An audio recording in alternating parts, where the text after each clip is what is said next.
Un cordial saludo, soy la hermana Rubiela Chamorro de la Congregación de Dominicas Hijas de Nuestra Señora de Nazaret, en la que llevo ya con 10 años, la mayoría de ellos dedicada al apostolado de la educación. Bueno, el día de hoy vamos a hablar de una virtud de la Virgen María que es un poquito problemática, no en el sentido de que pues sea muy difícil hablar de ella en un sentido académico, podría decirse, sino que es un poco difícil porque interpela, ¿no? Porque de alguna manera cuando hablas de ella, a la misma vez te va hablando a ti, y es la humildad de la Virgen María. Para hacer esta pequeña reflexión, pues vamos a iniciar o vamos a partir de la palabra de Dios. Siempre la palabra pues tiene que ser nuestro punto de partida cuando vamos a hablar precisamente de las cosas de Dios, ¿no? Su palabra es la que tiene que tener la primacía cuando vamos a hablar de Él, y pues también cuando vamos a hablar de María. Vamos a hacer un pequeño recorrido acerca de esos momentos en los que podemos identificar en María esa actitud de la humildad de la que estamos hablando. Y San Lucas es quien nos presenta pues de una manera muy clara, de una manera muy precisa, se puede decir, esos momentos en los que María, a través de su palabra y de sus actitudes, nos demuestra esa gran humildad que ella siempre manifestó a lo largo de su vida y que quiere pues que nosotros también aprendamos. En un primer momento pues vamos a hablar de el momento crucial tal vez de la vida de María, y es cuando se le anuncia o se le pide de alguna manera ser la madre de Dios, la madre de Jesucristo. En ese momento, si nosotros recordamos el pasaje que nos presenta San Lucas, el ángel le anuncia a María, le cuenta el plan, y María responde con una expresión que encierra dentro de sí pues un gran simbolismo y que nos da cuenta precisamente de esa humildad. María dice: he aquí la esclava. Ya con esas palabritas, ya María nos está dando una lección grande de humildad. He aquí la esclava. ¿De quién? Del Señor, no la esclava de cualquier amo, del Señor. María nos está diciendo que ella es esa mujer que voluntariamente y por decisión ha donado todo lo que es, todo lo que sabe, todo lo que tiene a aquel que ha sido capaz de reconocer como su Señor.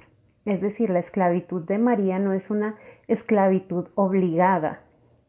Los esclavos normalmente eran esas personas a las que pues se les quitaba su libertad o se compraba, y estaban obligados a ser esclavos y a hacer lo que su señor, lo que su amo quisiera.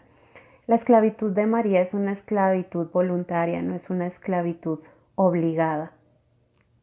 Y en eso también está la grandeza encerrada en esa humildad de María. Ella misma es capaz de hacerse esclava cuando no está obligada a hacerlo.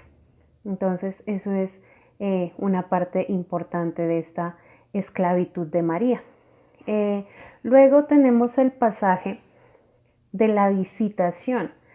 Recordamos nosotros cómo María, cuando se entera que su prima está embarazada, también corre presurosa al servicio. Tenemos ahí la actitud de servicio. Pero hay unas palabras que nosotros recordamos cada día en el caso de nosotros los consagrados, y es el Magnificat. Y el Magnificat encierra unas palabras preciosas. Cuando Isabel de alguna manera trata de alabarla a ella, de engrandecer a María, María responde con estas palabras: engrandece mi alma al Señor, se alegra mi espíritu en Dios mi Salvador, y ojo aquí, porque ha mirado la humillación de su esclava. Nuevamente María proclama esa humildad, proclama esa entrega, proclama esa esclavitud a su Señor. Y dice, por eso, es decir, por la humildad de la esclava es que todas las generaciones llamamos bienaventurada María. Entonces María misma hace ese reconocimiento de la bondad de Dios, que la escoge no por otra cosa, sino por ser esclava, porque ella se ha donado, porque ella se ha dado como esclava. Si avanzamos un poco más y llegamos al nacimiento de Jesús, sabemos que las circunstancias del nacimiento de Jesús se dieron también dentro de la humildad. No se dio de una manera pues digna del rey que es, ¿no? Sino de una manera muy sencilla, muy humilde. Nos narra San Lucas: y dio a luz a su hijo primogénito, le envolvió en pañales y le acostó en un pesebre, porque no tenían sitio para ellos en el alojamiento. En ese momento, en ese gesto también se muestra pues esa humildad de María, que aun sabiendo que el que nacía era Dios, era el Señor de la vida, de la historia, nace en un pesebre y ella lo envuelve en pañales y lo recuesta ahí. Pero Dios no se queda con eso, sino que llegan, si recordamos, unos sabios de Oriente y lo adoran, adoran al niño Jesús. Y María contempla todo eso y no empieza a enorgullecerse y miren mi hijo, lo adoran los sabios, los reyes. No, ella simplemente nos dice Lucas: María por su parte guardaba todas estas cosas y las meditaba en su corazón. Entonces, a pesar de que hubiese tenido motivos para engrandecerse, para pues decir, mire, es que hasta vienen de lejos sabios para adorar a mi hijo, pues yo soy la madre del Mesías. Sin embargo, no, ella calla y guarda en su corazón todas estas cosas. Y finalmente, pues encontramos también en aquel episodio de la pérdida y hallazgo que contemplamos en el Rosario, que María nuevamente ante los acontecimientos no levanta la voz, no se queja, no reclama, sino simplemente San Lucas nos repite: su madre conservaba cuidadosamente todas estas cosas en su corazón. Entonces vemos hasta ahí como María, en las circunstancias que tuvo que afrontar y en todo lo que vivió desde el anuncio del ángel hasta este momento, pues que conocemos por San Lucas de la infancia de Jesús, todo fue una actitud profundamente humilde y profundamente de reconocimiento de que ella era una esclava del Señor y de que su voluntad se la había donado a Dios. Y así ella de ahí en adelante también pues va a aceptar esa voluntad de Dios en su vida. Si recordamos las bodas de Caná también, ese abajamiento de hagan lo que Él les diga, y pues mucho más si nos trasladamos a las escenas de la pasión del Señor. Ella acepta incluso la muerte de su hijo en la cruz. Entonces vemos cómo la humildad de María parte de esa esclavitud voluntaria al Señor. Siempre ella se reconoce pequeña, se reconoce humilde, y eso es lo que la hace grande y eso es lo que la hace fuerte. Pero bueno, al principio yo les decía, es un tema que interpela. ¿Por qué? Porque no solamente se queda ahí. Hemos visto, pues muy por encima tal vez, algunos momentos de la vida de María en donde pues nos muestra esa humildad de la que estamos hablando, pero eso tiene que trasladarse también a nuestra propia vida. Y hay unas pautas, se podría decir, para nosotros también ir como desarrollando o ir como adquiriendo esa virtud de la humildad. La humildad, en primer lugar, parte del reconocimiento propio, del conocimiento sincero de quién soy, de qué tengo y de qué puedo. La humildad no es el decir yo soy lo peor, yo no puedo hacer nada, yo no sé nada, no, sino de un reconocimiento sincero, no esperando que el otro te diga, ay no, ¿cómo vas a decir eso si tú puedes, si tú eres tal cosa, si tú sabes? esa no es una verdadera humildad. La verdadera humildad es yo saber qué es lo que Dios me ha dado y con qué cuento para la misión que Él me haya encomendado dentro del mundo. Una segunda pauta de la que podríamos hablar es no olvidar de dónde vengo. Y no solo me estoy refiriendo a un nivel material que es útil, es bastante útil. Por ejemplo, nosotros cuando entramos a la vida consagrada es necesario recordar de dónde venimos, de dónde es nuestra familia, qué hacíamos antes de entrar a la vida consagrada. Eso nos trae humildad porque muchas veces el entrar a la vida consagrada nos vuelve soberbios por el hecho de que tenemos ciertos privilegios, gozamos de ciertos beneficios. Entonces, no olvidar de dónde he venido, no olvidar cuál era mi vida. Y pues sirve para cualquier persona, ¿no? ¿Cuál es mi pasado? ¿De dónde vengo? ¿Qué he hecho antes de ser lo que soy ahora?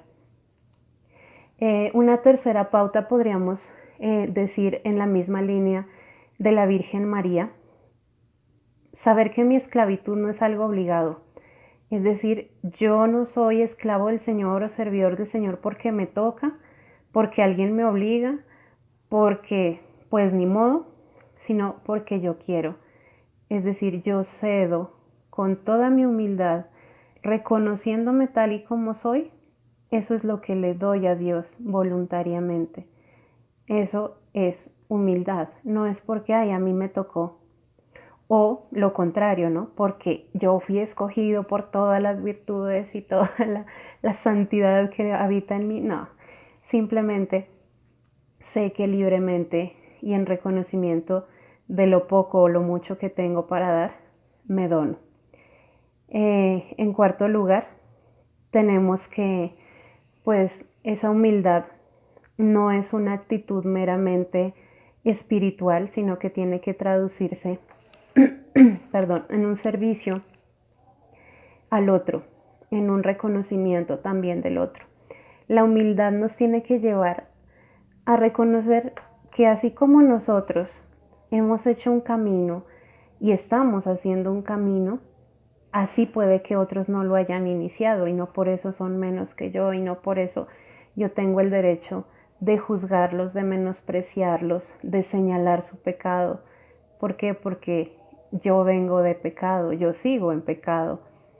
Esa humildad de reconocerme como una persona que comete errores me hace también aceptar y acoger al otro con sus virtudes, con sus errores, en su camino, porque cada uno de nuestros caminos es diferente, pero nuestra humildad, el reconocer que nosotros también tenemos un pasado, pues nos hace también saber que todos tienen un potencial dentro de ellos dado por Dios para llegar pues a un grado de santidad y a un grado de perfección que ojalá Dios nos conceda pues avanzar cada día en él, ¿no? Pues finalmente creo que la humildad parte de ese reconocimiento de saberme necesitado de Dios, de sus dones y de esa aceptación de ser su esclavo, de ser su siervo. Y recordando un poco a San Agustín, ¿no? Cuando él le dice a Dios, dame lo que me pides y pídeme lo que quieras. Esa humildad de saber que todo me viene de Dios, pero que también todo lo mío es para Dios. Eh, pues espero esta pequeña reflexión sea útil, llegue, como les decía, a interpelar un poquito, a hacernos pensar cómo está nuestra humildad, cómo la estamos ejercitando, cómo estamos haciendo que crezca. Entonces, pues una bendición, una oración y pues nos encomendamos mutuamente al corazón de Nuestra Señora la Virgen María.